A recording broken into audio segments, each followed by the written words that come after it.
The information provided in this video is for educational and entertainment purposes only and does not constitute professional financial, legal, or career advice. While the strategies discussed are based on historical trends and documented case studies of successful applicants, individual results vary significantly based on personal circumstances, academic performance, and the specific requirements of scholarship providers. We do not provide any assurances regarding the success of any individual application. It is the responsibility of the viewer to conduct their own due diligence, verify deadlines, and consult with official university financial aid offices or certified educational consultants before making significant financial or academic decisions. The American higher education system is currently functioning as a multi-trillion-dollar debt trap that is designed to capture the next 40 years of your earning potential before you even walk across the stage at graduation. Right now, the national student loan debt in the United States has soared past $1.7 trillion. That is a figure so large it is almost impossible to visualize, but for the average graduate, it translates to a monthly payment that often rivals or exceeds the cost of a mortgage. Most students walk into this trap because they believe the lie that there are only two ways to pay for college. Either your parents are wealthy enough to write a check for $80,000 a year, or you sign your life away to the federal government and private lenders. But there is a third reality that the high school guidance counselor system rarely explains in sufficient detail. Every single year, an estimated $100 million in scholarship money goes completely unawarded. This happens not because there are no students in need, but because the vast majority of applicants are competing for the same 5% of high-profile awards, while ignoring the massive infrastructure of private, local, and niche-based funding. You are likely losing out on tens of thousands of dollars not because you lack the merit, but because you lack the system. This video is the first part of a 10-part masterclass designed to deconstruct that system from the ground up. Over the course of this series, we are going to move past the surface-level advice and dive into the high-level strategies used by students who have successfully funded their entire degrees through external aid.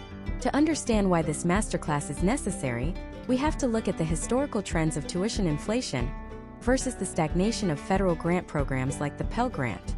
In the 1970s, a Pell Grant could cover nearly 80% of the cost of attending a four-year public university. Today, that same grant often covers less than 30%. This creates a massive funding gap that most students fill with high-interest debt. However, historical data from successful scholarship recipients shows that the gap can be closed through a diversified portfolio of funding. This is not about winning one big scholarship that covers everything. That is a low-probability strategy. Instead, we are looking at potential outcomes based on a volume-heavy, highly targeted approach. We are talking about building a pipeline where you are applying for 50 to 100 niche awards with a systematic efficiency that makes rejection irrelevant. By the end of this series, you will have a comprehensive roadmap that covers everything from the psychology of the scholarship committee to the technicalities of the FAFSA, the nuances of the Common App, and the secret world of local community foundations that are practically begging for qualified applicants. The problem today is that most students approach scholarship applications like a lottery.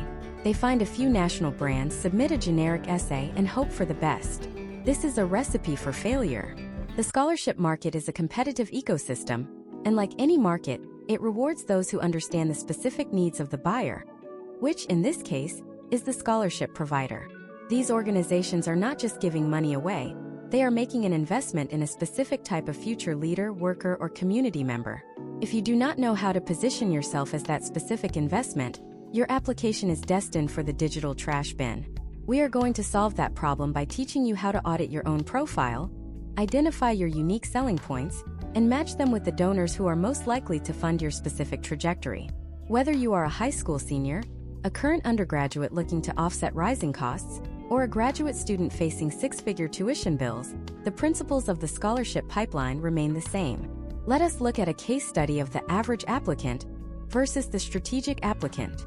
The average applicant spends approximately 5 hours on 3 different applications for major national scholarships like the Coca-Cola Scholars Program or the Gates Scholarship. The odds of winning these are often lower than the acceptance rate at Harvard. When they inevitably do not receive the award, they become discouraged and stop searching. The strategic applicant, however, understands the concept of the niche pyramid. They spend that same 5 hours identifying 15 local scholarships within their specific county or professional interest group, where the applicant pool is measured in dozens rather than hundreds of thousands. They use a modular essay system that allows them to pivot their narrative quickly without starting from scratch every time. Historical trends suggest that students who focus on local and regional awards have a significantly higher success rate per hour spent than those who only chase prestige scholarships. This masterclass is designed to move you into the category of the strategic applicant. We are going to break down the barriers that make the financial aid process feel opaque and overwhelming. We will discuss the institutional methodology versus the federal methodology, and how different schools calculate your need in ways that can either save you or cost you thousands of dollars.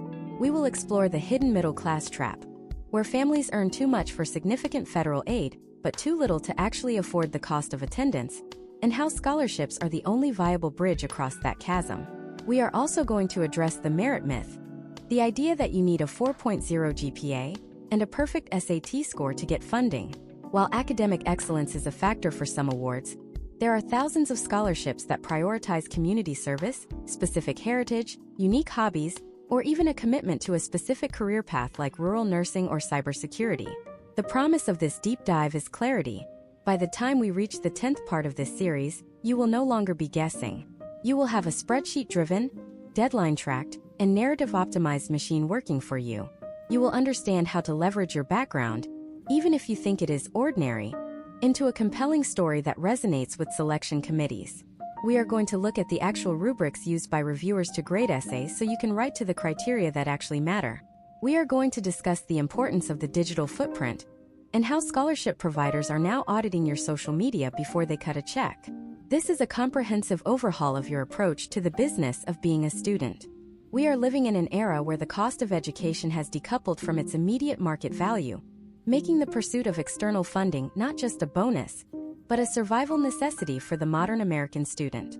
If you are tired of the anxiety that comes with looking at your tuition bill, and if you are ready to put in the actual work required to treat scholarship hunting like a part-time job that pays a higher hourly rate than almost any other entry-level position, then you are in the right place.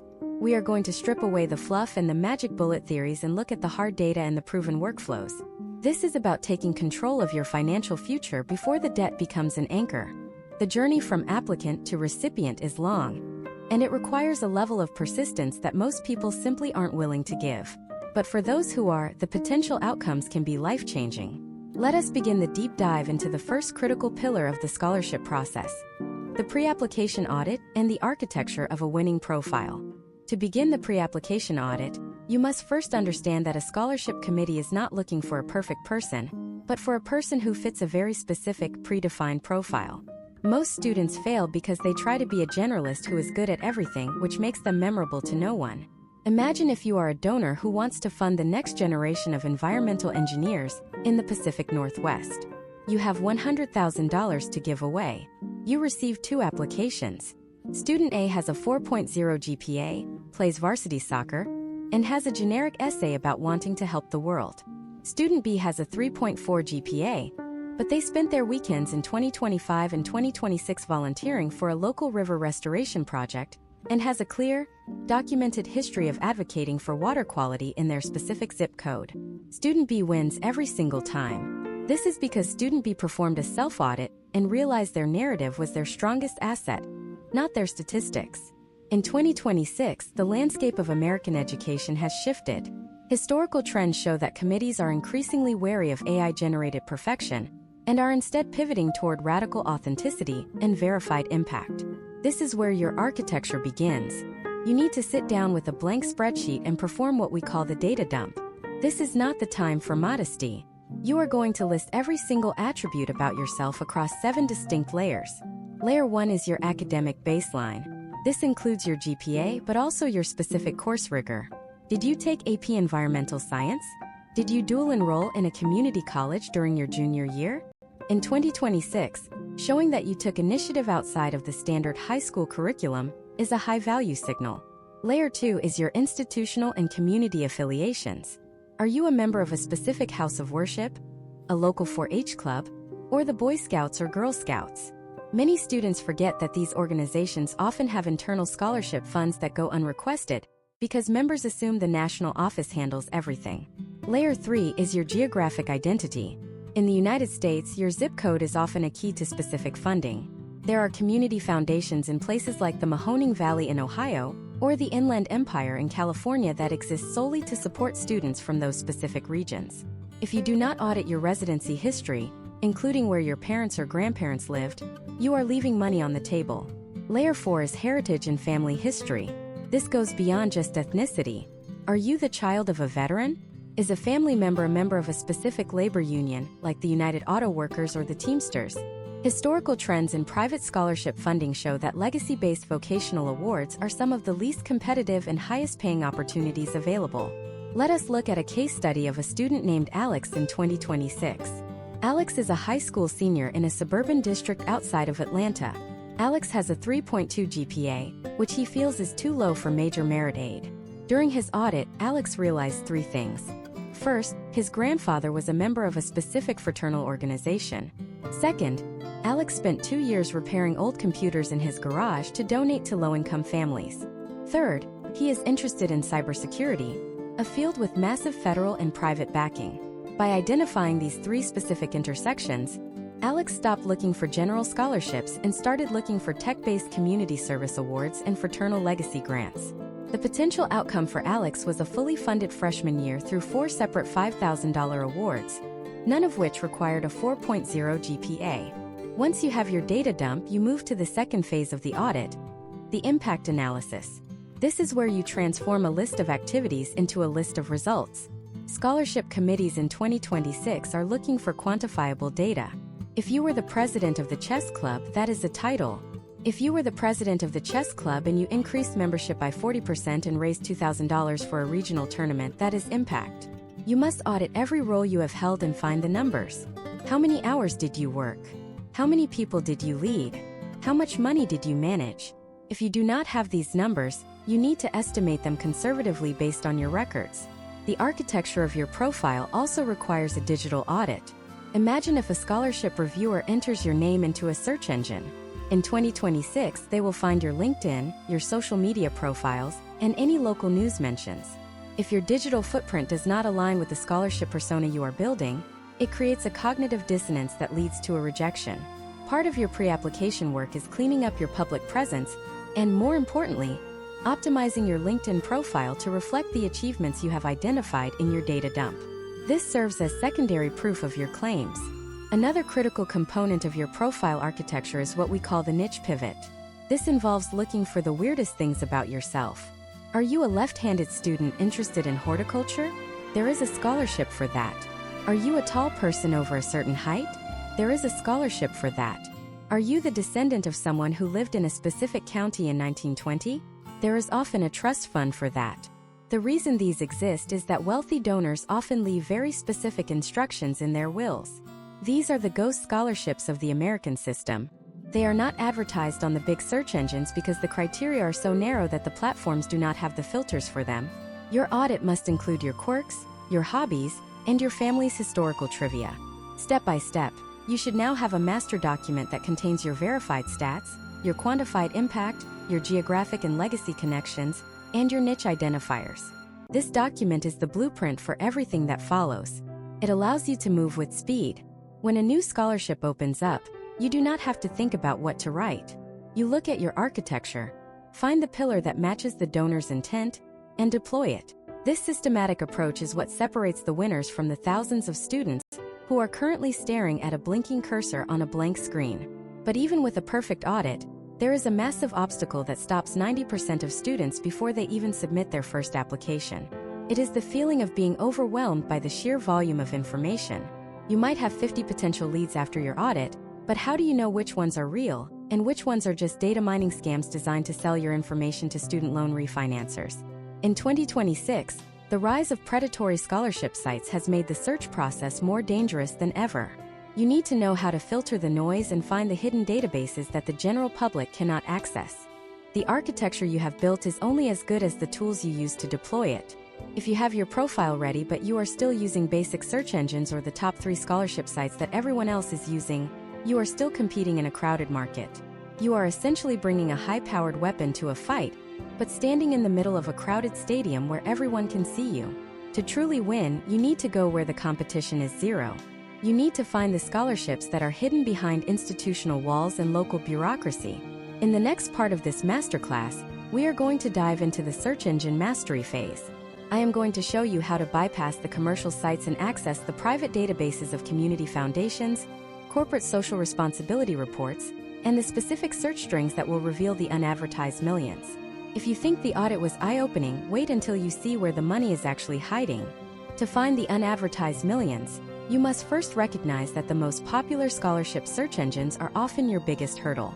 In 2026, platforms like FastWeb, Chegg, and CapEx are high-traffic hubs where a single $500 award might attract 10,000 applicants.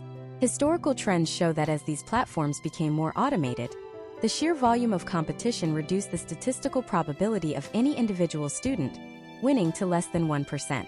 These sites are essentially the front door of a skyscraper where everyone is jamming the entrance. To find the money, you need to find the side doors, the basement entrances, and the service elevators.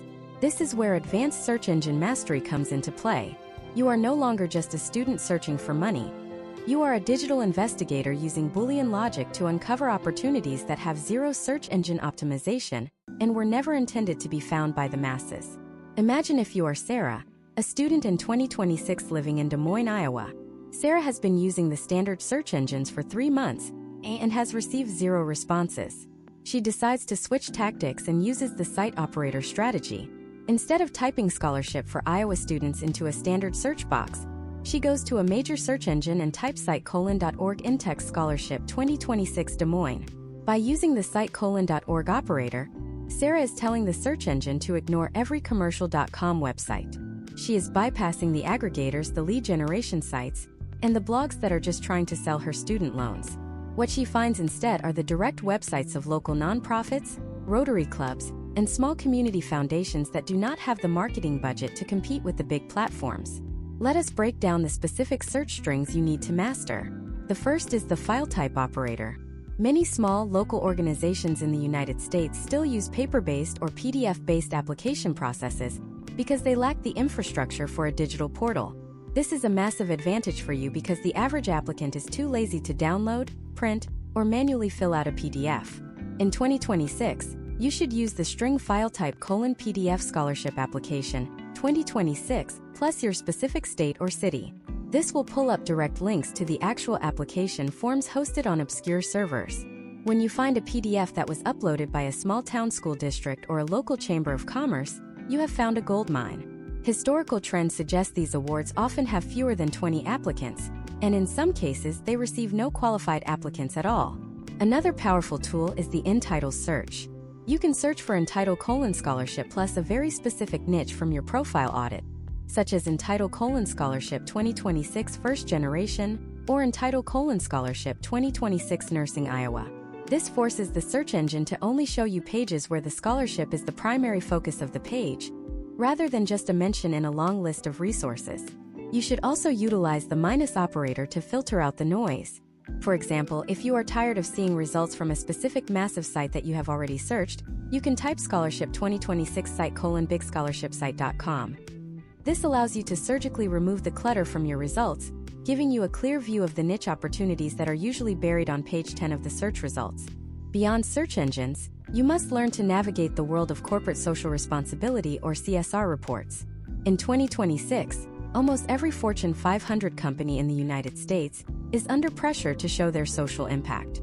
They do this by funding localized grants and scholarships that are often only mentioned in their annual CSR reports, rather than on a dedicated scholarship page. For example, a major logistics company might have a scholarship for the children of truck drivers or for students living in the specific counties where they operate their distribution centers. To find these, do not search for the scholarship directly. Instead, search for company name plus social impact report or company name plus community giving. You will often find a link to a regional foundation that manages their giving. These foundations are separate entities and often have their own obscure websites with their own unique application cycles. Now let us discuss the Community Foundation goldmine. There are over 800 community foundations across the United States. These are 501(c)(3) organizations that manage thousands of individual scholarship funds established by local families and businesses. A single community foundation in a mid-sized city might manage 200 different scholarships. The beauty of this is that you only have to find the one foundation website to unlock hundreds of opportunities. In 2026, you can use the Council on Foundations website or simply search Community Foundation of plus your county name. Once you are on their site, look for the Scholarships tab. You will often find a master application that automatically matches you to dozens of local funds. This is the ultimate efficiency play. Case studies of successful applicants show that students who focus 40% of their time on community foundations often secure more funding than those who spend 100% of their time on national awards. Another high-level strategy is the reverse search technique. Instead of looking for scholarships, you look for people who have already won them. Go to local news websites or school board meeting minutes from 2025 and search for phrases like scholarship recipient or awarded the scholarship. You will see names of students and the names of the specific awards they won. Many of these awards are so local that they don't even have a website. They might be a $1,000 check from a local VFW post or a small memorial fund started by a local family. Once you have the name of the award, you can contact the high school guidance office or the organization directly to ask for the 2026 application requirements. This puts you ahead of the curve because you are identifying funds that aren't even indexed by Google yet. Step by step, your search mastery should follow this sequence. First, use Boolean operators to strip away the commercial noise. Second, target the PDF and docx files that others are too lazy to handle. Third, pivot to community foundations to access hundreds of funds at once. Fourth, investigate the CSR reports of every major employer in your region. Fifth, use the reverse search technique to find the ghost scholarships that only exist in local news archives. By the time you finish this process, you will have a list of 50 to 100 high probability leads that your peers don't even know exist. However, finding the money is only half the battle. If you do not have a way to manage these leads, you will miss deadlines, lose passwords, and succumb to the mental fatigue of the process. Most students fail because they try to keep all this information in their head or in a messy folder of bookmarks. They wake up on March 1st and realize they missed 5 deadlines that could have paid for their entire semester. You need a system that acts as a second brain, tracking every requirement, every recommendation letter, and every essay draft with military precision. In the next part of this masterclass, we are going to build the Scholarship Command Center. I will show you how to set up a high-performance tracking system that automates your reminders and organizes your modular essay components, so you can submit a high-quality application in under 15 minutes. If you want to move from a frantic searcher to a calculated closer, the Command Center is where the real work begins. Building the Scholarship Command Center is the moment you stop being a student who is looking for money and start being a student who is managing a professional funding campaign. Most people fail because they treat each application as an isolated event, starting from a blank page every time. In 2026, this is a strategic error that will lead to burnout before you even finish your third submission. To operate at a high level, you need a centralized database that manages 4 critical work streams: your master deadline tracker, your modular essay library, your recommendation letter pipeline, and your credential vault. Let us start with the architecture of the Master Scholarship Tracker. Imagine a student named James in 2026. James has identified 65 potential scholarships through his advanced search strings. If James tries to track these in his head or through browser bookmarks, he is going to fail. Instead, James builds a spreadsheet or a database in a project management tool with 10 specific columns.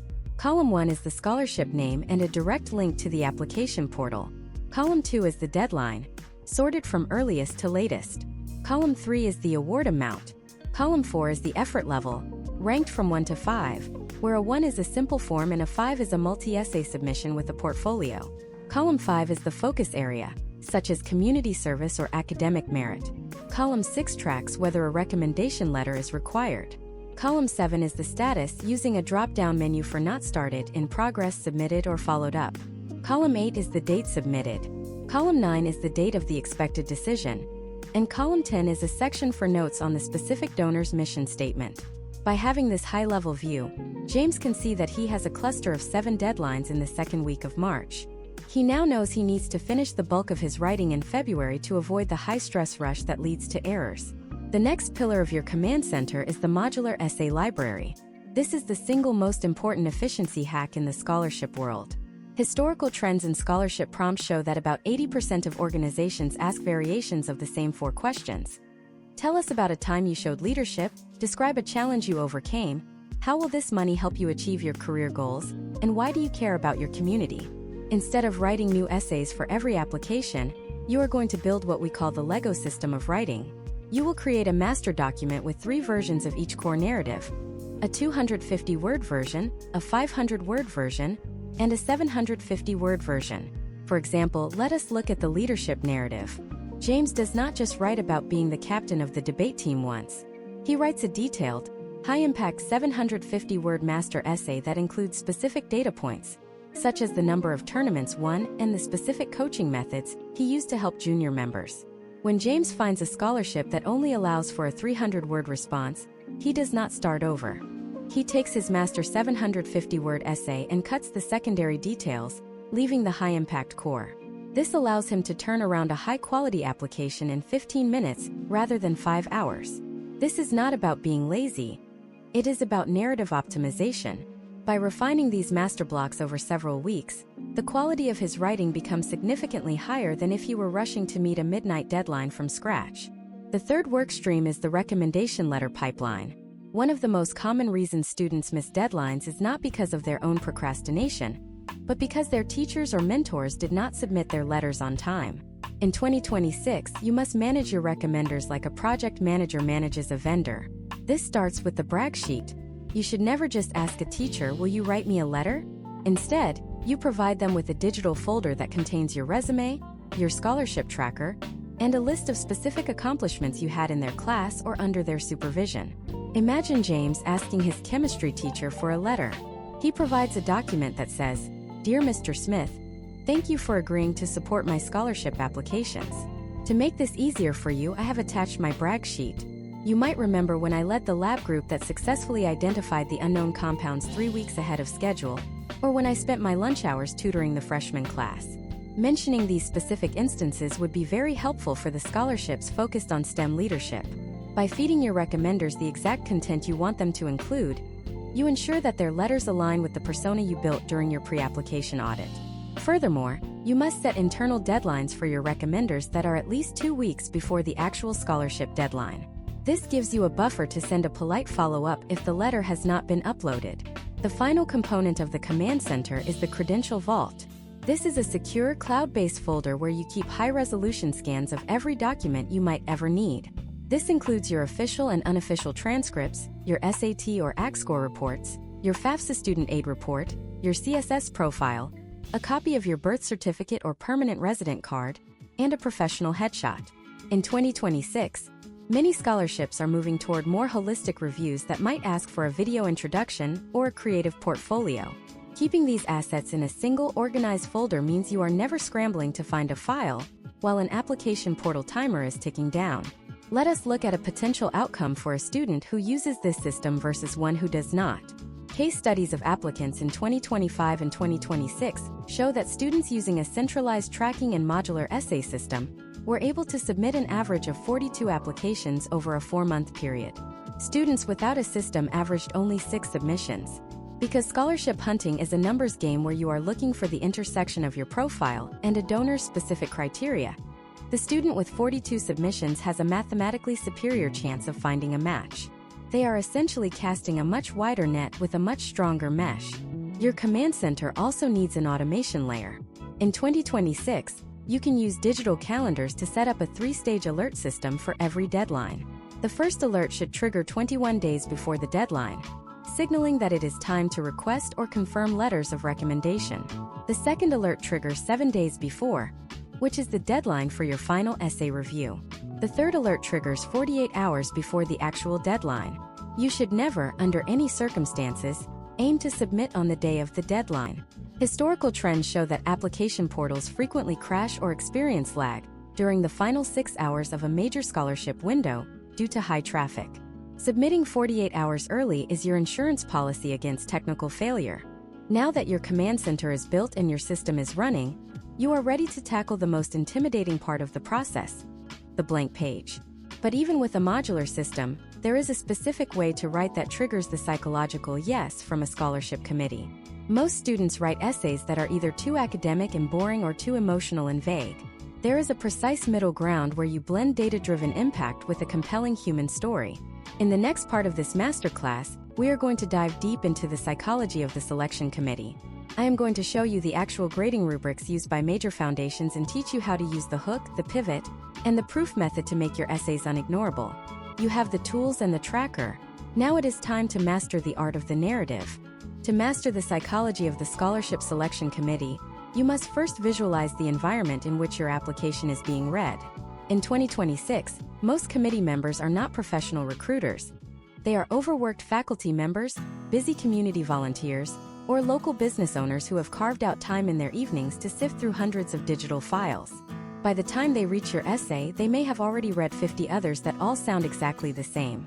Historical trends in scholarship evaluation suggest that the average reviewer spends less than 90 seconds on the first pass of an essay.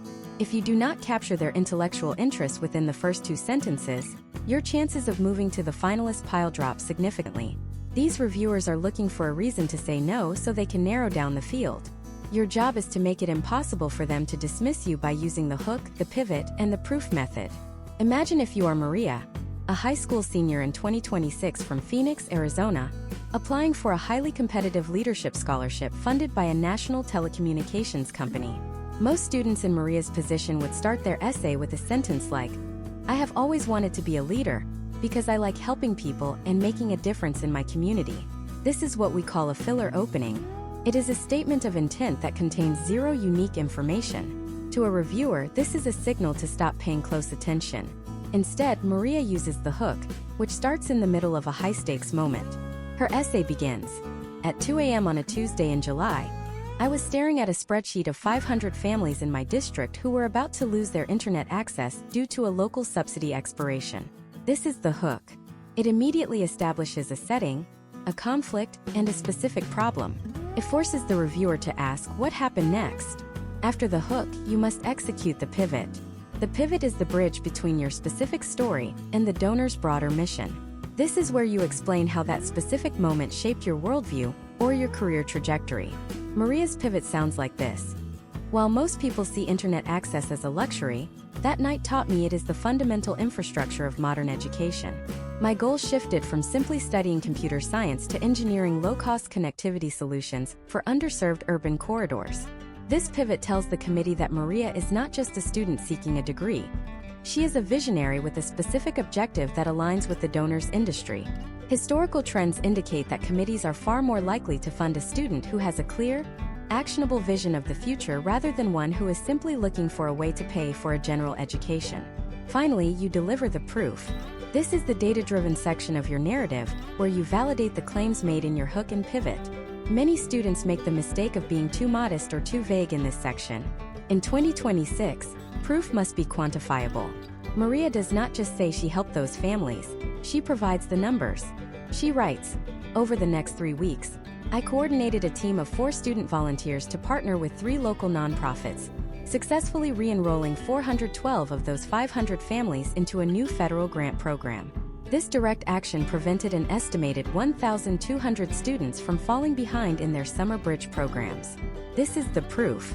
It is undeniable, it is measured, and it shows a high level of executive function. When a committee member sees this, they aren't just reading a story. They are looking at a case study of a student who already knows how to produce results. Beyond the narrative structure, you must understand the internal grading rubrics used by these organizations. In 2026, most major scholarships use a weighted scoring system.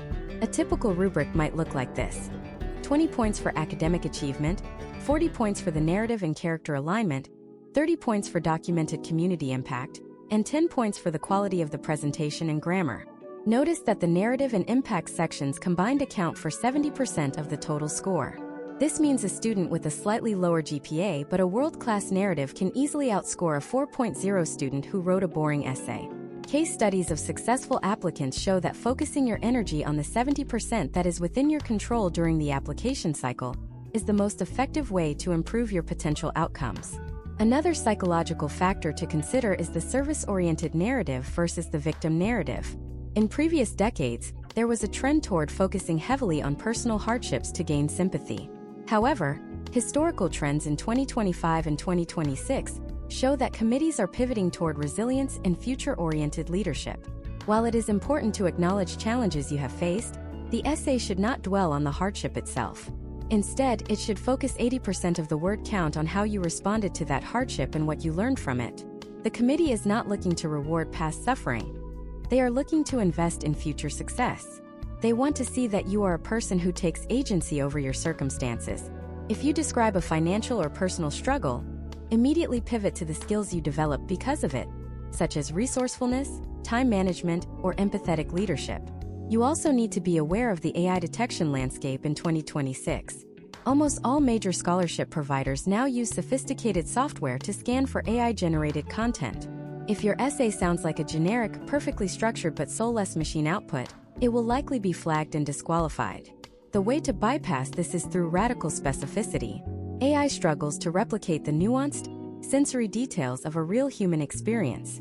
Mention the specific names of local streets, the exact smell of the community center where you volunteered, or the specific phrasing a mentor used when giving you advice.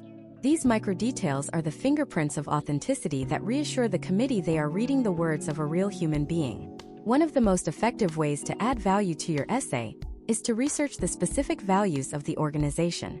If the scholarship is funded by a foundation that prioritizes sustainability, your essay should use the language of sustainability. If it is funded by a corporate entity that values innovation and disruption, you should frame your achievements through that lens. This is not about being fake. It is about choosing the right narrative from your modular library that best fits the audience. Imagine if you were applying for a scholarship from a veterans organization. You would emphasize your discipline and your respect for tradition. If you were then applying for a scholarship from a modern tech startup, you would pivot those same experiences to highlight your agility and your ability to work in fast-paced environments. Finally, you must address the why question that is often hidden in the prompt. Scholarship providers want to feel that you have chosen them specifically, not just blasted your application to 100 different places. Mention a specific program they run, a recent initiative they launched, or a quote from their founder that resonates with you. This shows that you have done your due diligence and that you are seeking a partnership, not just a handout. By the time the reviewer finishes your essay, they should feel that you are already part of their community, and that denying you the scholarship would be a missed opportunity for their organization. But what happens after you hit submit? Most students think the process is over once the digital portal closes, but in 2026, the elite applicants know that the real work of closing the deal is just beginning. Many high-value scholarships now require a semi-finalist interview or a supplemental video submission to verify your personality and communication skills. This is where many great writers crumble, because they don't know how to translate their written narrative into a verbal performance. In the next part of this masterclass, we are going to dive into the interview and video submission mastery. I will show you how to set up a professional-grade home studio on a budget, how to handle high-pressure questions with the STAR method, and the specific body language cues that project confidence and authority on camera. You have mastered the written word. Now it is time to master the presence. The transition from being a name on a digital application to a face on a screen or a voice in a room is where the majority of high-value scholarship candidates lose their momentum. In 2026, the interview is no longer a formality. It is a behavioral assessment designed to verify that the person who wrote those compelling essays actually possesses the emotional intelligence and leadership presence they claimed on paper. Historical trends in scholarship committees show an increasing reliance on live or recorded video components because they are much harder to manipulate with external help than a written essay. If you have made it to the interview stage, you are likely in the top 10% of the applicant pool. At this level, everyone has a high GPA and everyone has a solid resume. The committee is no longer looking at your credentials. They are looking at your character. To win here, you must treat your presence with the same level of strategic rigor as your profile audit. Let us start with the physical environment of your digital interview. Imagine a student named Michael from Denver, Colorado, in 2026. Michael is a semi-finalist for a $30,000 scholarship from a major engineering firm. Most students would take this call from their bedroom with a messy bed in the background and a laptop on their lap, creating a shaky, low-angle view that looks up their nose. This is an immediate, subconscious signal to the committee that the candidate lacks professional awareness. Michael, however, sets up what we call a high-impact home studio on a $0 budget. He finds the largest window in his house and faces it directly, using the natural light as a primary source to avoid the grainy, dark look of overhead bulbs. He stacks 5 thick textbooks on a table to bring his laptop camera exactly to eye level. This is crucial because looking down into a camera makes you appear submissive, while looking up makes you appear amateur. By keeping the camera at eye level, Michael mimics a natural human conversation. Michael also understands that in 2026, audio quality is more important than video quality. Historical trends in digital communication show that people can tolerate a blurry image, but they will physically disengage if the audio is echoey or muffled. Michael does not use the built-in microphone on his laptop, which often picks up the hum of the cooling fan. Instead, he uses a simple pair of wired earbuds with an inline microphone, positioning the mic closer to his mouth to ensure clear, crisp delivery. He hangs a heavy blanket or a coat on the wall behind his laptop to absorb sound reflections, effectively turning a corner of his dining room into a professional recording booth. These small technical details create a psychological baseline of competence before Michael even speaks a word. Once the camera is on, your body language becomes your primary narrative. In a virtual setting, you lose 60% of the nonverbal cues that exist in person, so you have to over-index on what remains. The first rule of 2026 interview mastery is the lens gaze. Most students look at the image of the person they are talking to on the screen. While this feels natural, it makes you look like you are looking down in a way to the interviewer. To project confidence and direct engagement, you must look directly into the camera lens when you are speaking. This is the digital equivalent of eye contact. To help with this, Michael tapes a small photo of a friend or a smiley face next to the camera lens to remind himself where to focus his attention. The second rule is the frame of action. You should be positioned in the center of the frame, with just a small amount of space above your head. Your hands should be visible. In the history of human psychology, visible hands are a signal of trust and transparency. If you keep your hands under the table or out of the frame, you appear guarded. Michael uses intentional, open palm gestures within the frame to emphasize his points, which makes him appear more energetic and authentic. He practices the active listening nod, which involves a slight, slow tilt of the head and consistent nodding while the interviewer is speaking. This shows that he is fully present, despite the digital barrier. Now let us dive into the STAR method, which is the gold standard for answering high-pressure behavioral questions. STAR stands for situation, task, action, and result. Most students fail because they spend 80% of their time on the situation and the task, leaving the committee with a vague understanding of what actually happened. In 2026, the committee only cares about the action and the result. Imagine the interviewer asks Michael, "Tell me about a time you had to deal with a difficult team member." Michael starts with a situation. "In my senior year robotics project, one of our lead programmers stopped attending meetings 3 weeks before the state competition." He moves quickly to the task. "My role was the project manager, and I had to ensure our code was completed without burning out the rest of the team or failing the requirements." Then he focuses on the action. "Instead of just doing the work myself, I scheduled a one-on-one call with the student to identify the bottleneck, which turned out to be a software compatibility issue he was embarrassed to admit. I then reorganized our workflow into 2-day sprints and created a peer review system to catch errors early. Finally, he delivers the result. We finished the code 4 days ahead of schedule, the student re-engaged with the team, and we placed second in the state competition." This answer is powerful because it provides proof of leadership, empathy, and technical project management in under 90 seconds. Case studies of scholarship winners in 2025 and 2026 show that the most successful candidates have 5 to 7 of these STAR stories ready to go, indexed by theme. They have a story for leadership, a story for failure, a story for community service, and a story for academic grit. By modularizing their life experiences into the STAR format, they never have to think on their feet. They simply select the most relevant story from their mental library and adapt it to the question. This reduces anxiety and eliminates the filler words like and like that plague most student interviews. We must also address the video submission, a common requirement in 2026 where you are asked to record a 2-minute pitch about yourself. This is not a video version of your essay. It is a trailer for your life. You have 10 seconds to hook the viewer. If you start with, "My name is Michael and I am a student," you have already lost. Michael starts his video by showing, not telling. He holds up a small charred component from a failed robot and says, "This piece of melted plastic taught me more about engineering than any textbook ever could." This is a visual hook that immediately differentiates him from every other talking head. In your video submission, your pacing must be fast. You should use a simple video editor to cut out any long pauses or breaths, creating a high-energy flow. In 2026, adding professional, clean subtitles at the bottom of the video is a high-value move. It makes your content accessible and ensures that even if the reviewer is watching on mute in a crowded office, they still get your message. Historical trends show that videos with subtitles have a 40% higher retention rate. You are not just a candidate, you are a producer of your own brand. As you master the interview and the video pitch, you are moving into the final stages of the scholarship cycle. You have found the money, built the command center, written the narratives, and mastered the presence. But there is a silent killer that derails even the most polished candidates at the very end: the technicality of financial aid. If your FAFSA or CSS profile does not align with your scholarship strategy, you can find your awards being canceled out or displaced by the university.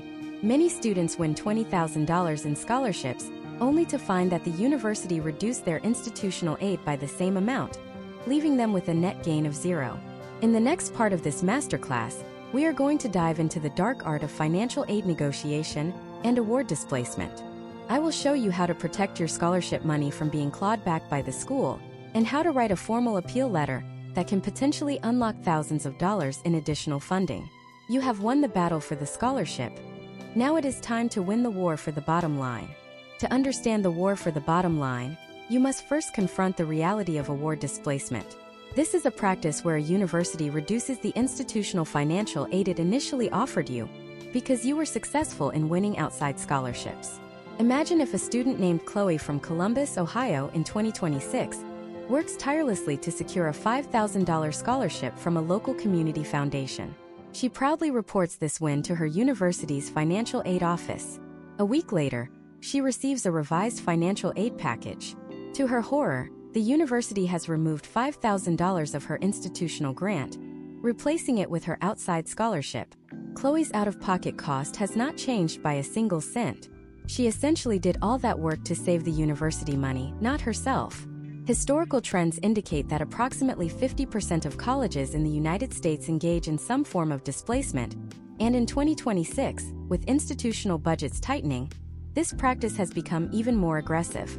To prevent this, you must understand the federal student aid guidelines and the distinction between your student aid index and your cost of attendance.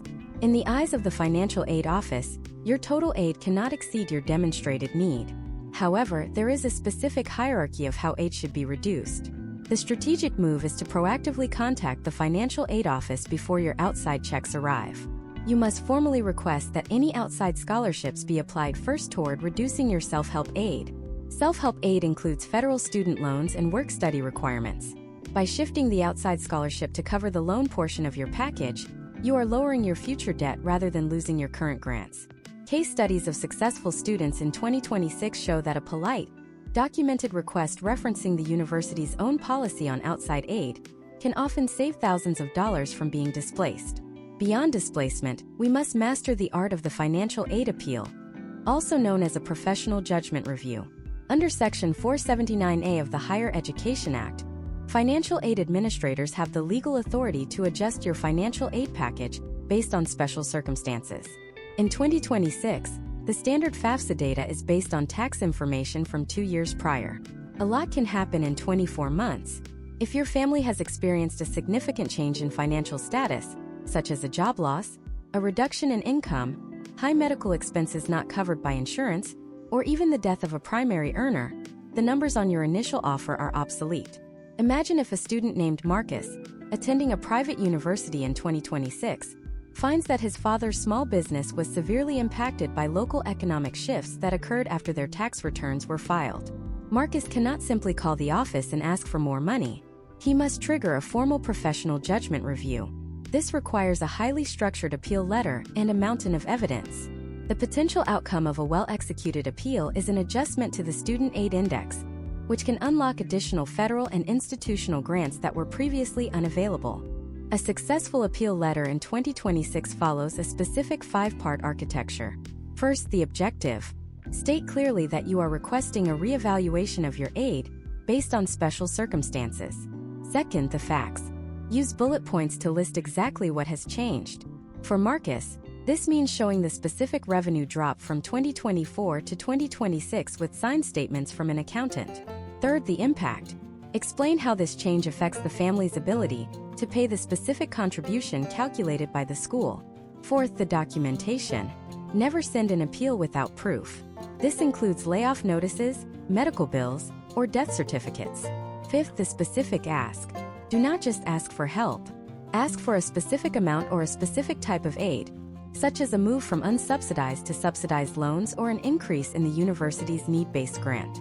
The second form of negotiation is the comparative offer strategy. This is particularly effective for high-achieving students who have been accepted to multiple similar institutions. Suppose Marcus was accepted to both his first-choice school and a secondary school that offered him $10,000 more in merit aid. In 2026, universities are in a fierce competition for high-quality students to maintain their rankings and enrollment numbers. Marcus can take the offer from the secondary school and present it to his first-choice school. The tone here is critical. It is not a threat, it is a request for a match. Marcus writes, "I am deeply committed to attending your university and it remains my top choice. However, as I evaluate the long-term financial implications for my family, the significant gap in merit aid between your offer and this offer from a peer institution is a major factor. Is there any flexibility in the university's scholarship budget to help bridge this gap and make my attendance a reality?" Historical trends show that private universities often have more flexibility in their institutional discounting than large public state schools. However, even state schools in 2026 are increasingly using targeted merit aid to attract out-of-state talent. When Marcus sends this letter, he is essentially entering a high-stakes negotiation where the university has to decide if he is worth an extra few $1,000s of their endowment. Case studies suggest that students who provide a clear reason for their request, such as a competing offer or a documented change in status, have a 40% higher success rate in receiving an adjustment than those who simply complain about the price. Another layer of the war for the bottom line is the scholarship stack. Many students think they are done once they receive their freshman year award. But many of the best scholarships in the United States are renewable, meaning they pay out every year for 4 years.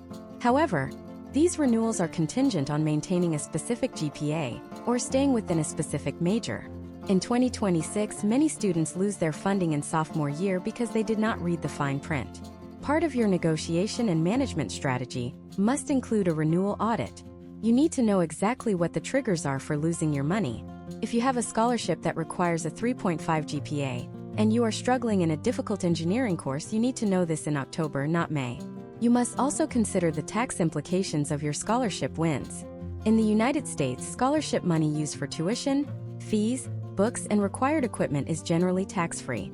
However, any amount used for room and board is considered taxable income. In 2026, if you win a massive amount of aid that covers your housing, you may find yourself with a surprise tax bill from the IRS. Strategic applicants set aside a small portion of their awards or work-study income to cover these potential liabilities. Ignoring the tax reality is how students end up in financial trouble despite having a full ride. Step by step, the war for the bottom line involves: first, identifying the school's policy on award displacement; second, requesting that loans be reduced before grants; third, triggering the professional judgment process if your financial situation has changed since your taxes were filed; fourth, leveraging competing offers from peer institutions; and fifth, auditing the renewal requirements and tax liabilities of every dollar you receive. By treating your financial aid package as a starting point for negotiation rather than a final verdict, you move from a passive recipient to an active manager of your educational investment. But even after you have secured the maximum possible funding and protected it from displacement, there is another challenge. Many scholarships in 2026 are not just about the money, they are about the network. If you treat your scholarship as just a check, you are missing out on the most valuable part of the award: the mentors, the internships, and the career pipeline. Some of the most prestigious awards in the country have a hidden curriculum that can set you up for a six-figure job before you graduate. In the next part of this masterclass, we are going to dive into scholarship networking and career integration. I will show you how to turn a one-time award into a lifetime of professional opportunities, and how to use your status as a named scholar to bypass the standard corporate application process. You have the money, now it is time to turn it into a career. Turning a scholarship award into a career-defining asset starts the moment the notification hits your inbox. In 2026, the value of the American dollar is secondary to the value of the American network. If you view your scholarship as a one-time financial transaction, you are effectively throwing away 90% of the award's potential. High-level scholarship donors, Whether they are private family foundations or multinational corporations like Boeing or Google, are not just looking for a way to reduce their tax liability. They are looking for a return on their human capital investment. They want to find the future executives, engineers, and community leaders who will carry their organization's name into the next decade. Historical trends in professional recruiting show that being a named scholar provides a pre-vetted stamp of approval that can bypass the traditional applicant tracking systems that currently filter out 75% of job applications before a human ever sees them. Imagine a student named Elena in 2026, an undergraduate in Austin, Texas, who has just been awarded a $7,000 scholarship from a regional technology consortium. The average student would send a standard thank you email, deposit the check, and never contact the organization again. Elena, however, understands the architecture of social capital. She spends 2 hours researching the board of directors for the consortium. She discovers that the board includes the vice president of operations for a major semiconductor firm and the lead partner of a venture capital group. Elena does not see a $7,000 check. She sees a direct line to the decision-makers in her chosen industry. This is where the scholarship moves from a subsidy to a springboard. The first step in this professional integration is the Elevated Impact Report. Standard scholarship requirements usually involve a basic annual update. You must go beyond this. Twice a year, Elena sends a one-page, professionally formatted PDF to her donor contact. This report includes her current GPA, but more importantly, it details the specific projects she is working on that align with the donor's values. If the consortium values innovation, she highlights her work in the campus robotics lab. She includes a high-resolution photo of her in action and a brief quote about how their funding allowed her to focus on research instead of taking a part-time retail job. Case studies of successful scholars show that these voluntary updates build a psychological sense of ownership in the donor. When you make a donor feel like they are part of your success, they transition from a passive benefactor to an active mentor. Next, you must master the art of the scholarship luncheon or donor dinner. In 2026, these events have returned to being the primary networking hubs for high-net-worth individuals and corporate recruiters. Most students treat these dinners as a free meal where they sit with their friends and hope no one talks to them. To win, you must treat this as a high-stakes, multi-hour interview. Elena prepares 3 specific questions for the board members she identified earlier. She doesn't ask for a job. She asks for perspective. She might say, "I noticed your firm is heavily investing in sustainable manufacturing in East Asia. Based on your experience, what skill sets should a student like me be developing now to be relevant in that market in 3 years?" This question identifies Elena as a high-level thinker. By the end of the night, the vice president isn't just thinking of her as a scholarship recipient. He is thinking of her as a potential intern. Historical trends in the 2025 and 2026 job markets indicate that specific scholarship titles on a LinkedIn profile act as a powerful SEO signal for recruiters. You should never simply list a scholarship under the honors and awards section. Instead, you should treat it as a professional credential. On your LinkedIn profile and resume, Elena lists her status as a technology consortium scholar at the top of her experience or as a highlighted banner. In the description, she includes the selection rate, selected from a pool of 1,200 applicants based on technical merit and community leadership. This provides context. To a recruiter, that one line proves that Elena has already been through a rigorous vetting process and has been judged superior to 1,199 of her peers. It reduces the risk of hiring her. Furthermore, many national scholarships come with a built-in alumni network that is more exclusive than the university itself. Organizations like the Coca-Cola Scholars Program or the Tillman Foundation have private digital portals where alumni from the last 30 years post job opportunities, offer mentorship, and host regional meetups. In 2026, these networks are the modern version of the old boys club, but they are built on merit rather than heritage. If you are a scholar, you have the right to reach out to any alumnus on that platform. Elena uses this to conduct informational interviews with former scholars who are now 10 years into their careers. A cold email that starts with, "As a fellow consortium scholar, I would love to hear your advice on," has a 90% higher response rate than a generic message. Let us look at the corporate pipeline potential. Many scholarships funded by companies like Lockheed Martin or JP Morgan are essentially early recruitment tools. Historical trends show that these companies often offer a fast-track internship application process for their scholarship recipients. In some cases, the scholarship itself is contingent on a summer internship. You must be proactive in asking about these opportunities. Elena contacts the HR representative listed in her scholarship paperwork and asks if there are specific internal recruitment events for scholars. By doing this, she moves her resume to the top of the pile, bypassing the thousands of other students who are applying through the public portal. Potential outcomes of this strategy include securing a junior year internship that leads to a full-time return offer before she even starts her senior year. The networking power of a scholarship also extends to the multiplier effect. Winning one prestigious award makes it significantly easier to win the next one. Scholarship committees in 2026 are risk-averse. They want to give money to students who have already proven they can win. Elena uses her first scholarship to build a narrative of success. When she applies for a larger national award in her junior year, she highlights her relationship with her current donors and the impact report she has generated. This creates a snowball effect of funding and prestige. By the time she graduates, she has not only covered her tuition, but has also built a portfolio of endorsements from industry leaders. You must also consider the role of the mentor advocate. In 2026, a scholarship donor can serve as one of your most powerful references. When Elena applies for a competitive graduate program or a high-level government clearance, she doesn't just use her professors as references. She asks the director of the Scholarship Foundation to write a letter of recommendation. This letter carries immense weight because it comes from an outside professional who has invested financial resources in her potential. It speaks to her character and her ability to represent an organization with distinction. Step by step, turning your scholarship into a career involves: first, researching the people behind the money; second, providing unsolicited impact reports to build a relationship; third, leveraging donor events as networking platforms; fourth, optimizing your digital presence to highlight your scholar status; and fifth, aggressively utilizing the alumni network for mentorship and job leads. You are not just a student receiving aid. You are a brand ambassador for the organization that funded you. The more you help them feel successful in their investment, the more they will help you succeed in your career. However, even the best networking strategy can be undermined by the complexity of the 2026 application landscape. As you move into the final years of your education, the types of scholarships change. You are no longer looking for general entrance awards.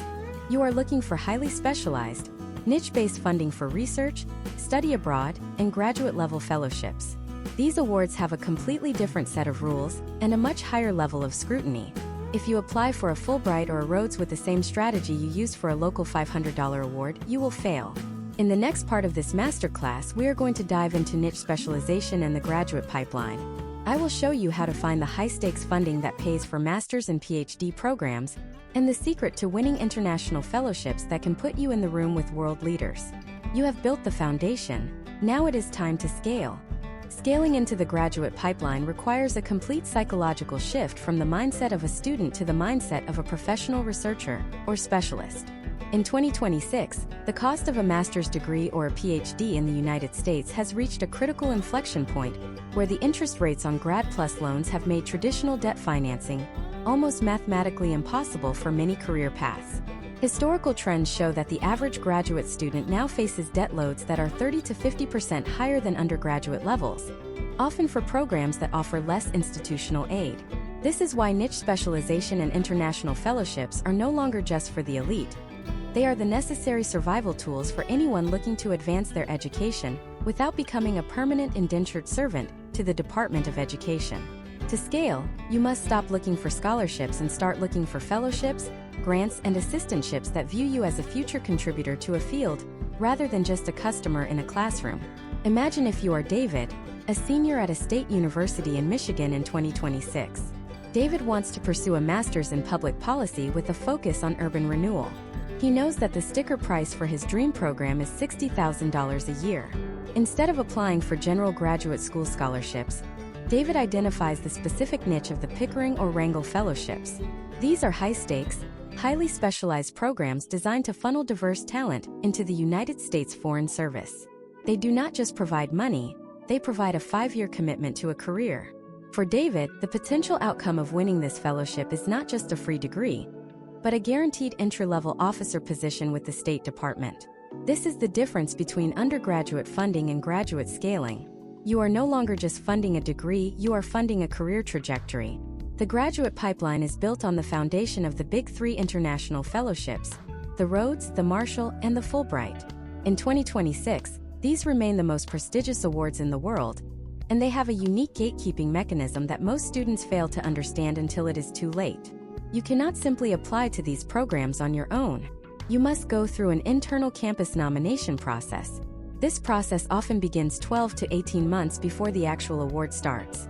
If you wait until your senior year to think about a Fulbright, you have already missed the window. Historical trends show that successful applicants begin working with their university's fellowship advisor in their sophomore or junior year to build a profile that can withstand the scrutiny of a campus committee. Let us look at the technical requirements of the Fulbright application in 2026.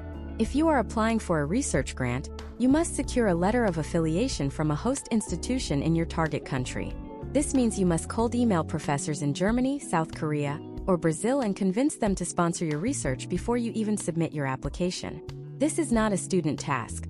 This is a professional networking task. You must present a research proposal that proves your project is feasible, culturally sensitive, and adds value to both the United States and the host nation. The depth required here is immense. You are not writing about why you like a certain country. You are writing a 5-page technical document that outlines your methodology, your timeline, and your expected data outputs. For those in STEM fields, the scaling strategy involves the National Science Foundation Graduate Research Fellowship Program, or NSF-GRFP. In 2026, this program provides a $37,000 annual stipend, plus a $12,000 cost of education allowance for 3 years. The competition is brutal, but the grading rubric is transparent. They look for 2 things: intellectual merit and broader impacts.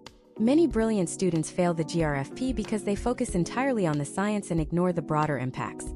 To win, you must prove how your research will benefit society, how you will mentor younger students, and how you will communicate your findings to the general public.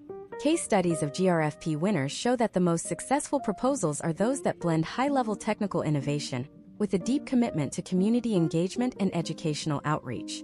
In the humanities and social sciences, scaling requires looking at private historical societies, think tanks, and specialized archives. Imagine if David, instead of the Foreign Service, wanted to study the history of architecture in the Midwest. He would search for the Graham Foundation for Advanced Studies in the Fine Arts or the National Endowment for the Humanities grants. These organizations fund specific projects, not just people. This requires David to pivot his modular essay system into a project-based system. He is no longer answering the question of who he is. He is answering the question of what he will produce. He must provide a budget, a bibliography, and a letter of support from a faculty advisor who can vouch for the scholarly significance of his work.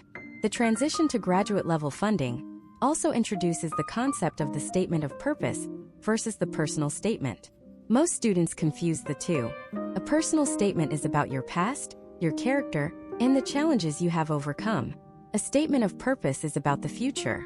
It is a professional contract that explains exactly what you intend to do with the donor's money and why you are the only person capable of doing it. In 2026, a winning statement of purpose for a high-level fellowship must be surgically precise. It should identify specific faculty members at your target university with whom you intend to collaborate and explain how your past work has prepared you for their specific research environment. Historical trends also show a rise in corporate fellowships for advanced degrees. Companies like Intel, NVIDIA, and Pfizer are increasingly funding PhD students in exchange for a first-look recruitment agreement. These fellowships are often managed by the university's department rather than the General Financial Aid Office. To find these, you must go to the specific department website for the graduate program you are targeting and look for industry partnerships. You should also look at the LinkedIn profiles of current PhD students in those programs to see who is funding their work.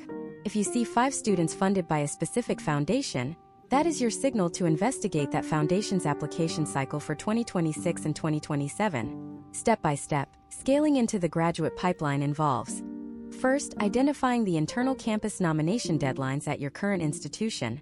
Second, shifting from persona-based narratives to project-based research proposals. Third, securing international or institutional affiliations through cold outreach and professional networking. Fourth, mastering the distinction between the personal statement and the statement of purpose. And fifth, aggressively pursuing government and corporate fellowships that offer stipends in addition to tuition coverage. By the time you reach this level, you are no longer just a student. You are a junior colleague in your field. You are being paid to think, to research, and to lead. But even with the best graduate funding strategy, the psychological weight of the application cycle can take a toll. After months of writing, interviewing, and networking, many students experience what we call the success hangover or the burnout wall. They have the money, they have the degree path, but they don't know how to sustain the momentum to actually finish what they started. The scholarship process is a marathon, not a sprint, and the final mile is often the hardest because the stakes are at their absolute highest. You have spent years building this pipeline, and now you have to manage the reality of actually being a recipient. In the final part of this masterclass, we are going to discuss the long game, sustainability and legacy. I will show you how to manage the pressure of being a named scholar, how to avoid the pitfalls of imposter syndrome, and how to turn your success into a cycle of mentorship that ensures the next generation of students can follow in your footsteps. The system is built, the money is secured. Now it is time to look at the finish line. Maintaining the momentum of a scholarship success story is often more challenging than the initial application process itself. In 2026, historical trends indicate that a significant percentage of scholarship recipients lose their funding after the first 2 years, not because of a lack of intelligence, but because of a lack of administrative sustainability. Winning the award is the beginning of a high-stakes contract between you and the donor. To ensure that your funding remains secure throughout your entire degree, you must move into the stewardship phase of the scholarship lifecycle. This involves a rigorous adherence to academic standards, a deep understanding of the financial and tax implications of your awards, and a commitment to the psychological management of your new status as a high-potential student. Imagine a student named Jackson in 2026, who has just successfully secured $45,000 in external scholarships to attend a top-tier research university in Seattle. Jackson feels a sense of relief, but he quickly realizes that his work has transitioned from writing essays to managing a portfolio. Every one of his 7 different scholarship providers has a unique set of requirements. Some require a 3.0 cumulative GPA, while others require a 3.5 in his specific major of aerospace engineering. Some require him to submit a semi-annual progress report, while others mandate attendance at 2 networking events per semester. If Jackson misses a single deadline for a progress report, he risks a funding hold that can disrupt his enrollment for the following term. Step by step, the maintenance of your scholarship requires a dedicated tracking system within your command center. You must create a renewal audit for every dollar you receive. This audit should list the renewal criteria, the reporting dates, and the specific contact person at the foundation or corporate donor's office. In 2026, many organizations have moved to automated reporting portals, but these systems are notoriously rigid. If your grades are not uploaded by the deadline because of a delay in the university registrar's office, the system may automatically flag you for non-compliance. Historical trends suggest that students who maintain a proactive relationship with their scholarship program officers are much more likely to receive grace periods for technical delays than those who only reach out when there is a crisis. Beyond the administrative requirements, we must discuss the financial reality of being a high-value scholar, specifically regarding tax liabilities. In the United States, the IRS treats scholarship funds with a specific level of scrutiny under Publication 970.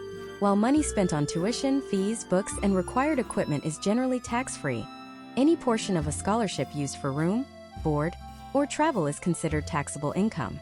In 2026, as the cost of housing in major university hubs like Boston, Austin, and San Francisco continues to rise, many students find that a significant portion of their scholarship is technically taxable. Let us look at a potential outcome for psychologically. Being a named scholar in 2026 carries a unique burden often referred to as the success trap. When you are the recipient of a prestigious award, there is an internal and external pressure to be perfect. Jackson might feel that he cannot struggle in a difficult multivariable calculus course because he is supposed to be the scholarship kid. This is the root of imposter syndrome, which can lead to academic burnout. Case studies of successful scholars show that the best way to combat this is through the creation of a scholar peer network. By connecting with other recipients of the same award, you create a community of people who understand the specific pressures of maintaining a high-profile profile. These networks provide a safe space to discuss academic struggles without the fear of judgment from the donor or the university. As you move through your junior and senior years, your role should transition from a recipient to a mentor. This is the legacy phase of the masterclass. In 2026, the scholarship market is more competitive than ever, and those who have successfully navigated the pipeline have a moral and professional obligation to pay it forward. By mentoring younger students in your high school or your university department, you are not just helping them, you are strengthening your own professional brand. Historical trends in leadership development show that the ability to mentor others is one of the most highly sought-after traits in executive recruiting. Imagine Jackson in his senior year. He decides to start a small workshop series for freshman engineering students on how to find and apply for research grants. He uses the same modular essay system and search engine mastery techniques he learned in this masterclass. By doing this, Jackson is demonstrating high-level leadership and community impact. When he eventually applies for a senior-level fellowship or a graduate-level position at a major firm, he can point to this initiative as proof of his value add to any organization. He is no longer just a student who won money. He is a leader who built a system for others to succeed. This masterclass has been a deep dive into the architecture of the scholarship system, moving from the initial pre-application audit to the long-term sustainability of your funding. We have deconstructed the search process, the narrative psychology, the interview presence, and the financial negotiations. The potential outcomes of applying these strategies are not just about the numbers on a bank statement, but about the autonomy you gain over your life and career. When you graduate without the anchor of six-figure debt, you have the freedom to take risks, to choose the job that aligns with your values rather than the job that pays the highest monthly installment on a loan. The final step is to treat this knowledge as a living document. The landscape of American higher education and financial aid is constantly shifting. In 2027 and beyond, new regulations, new tax laws, and new private foundations will emerge. Your success will depend on your ability to remain a student of the system. You now have the tools to be your own advocate and your own financial architect. The thousands of hours you will spend in the classroom will be more productive because you are not spending them worrying about how to pay for the next semester. While this 10-part masterclass has covered the comprehensive journey of the scholarship applicant, there is one final frontier that many students ignore until the very last moment. It is the transition from undergraduate scholarship mastery to the world of high-stakes corporate and governmental grants that fund lifelong research and global initiatives. This is where the truly massive capital is hidden, reserved for those who have mastered the art of the proposal and the high-level professional pitch. We have covered how to win the degree, but how do you win the industry? As you close this chapter and begin your first application cycle using these methods, keep your focus on the next evolution of your professional journey. The pipeline you have built today is the same one that will carry you into the elite levels of global leadership tomorrow. The finish line is just the beginning of a new race. Would you like me to generate a complete checklist for the Scholarship Command Center to ensure you have every file ready for your first 2026 deadline?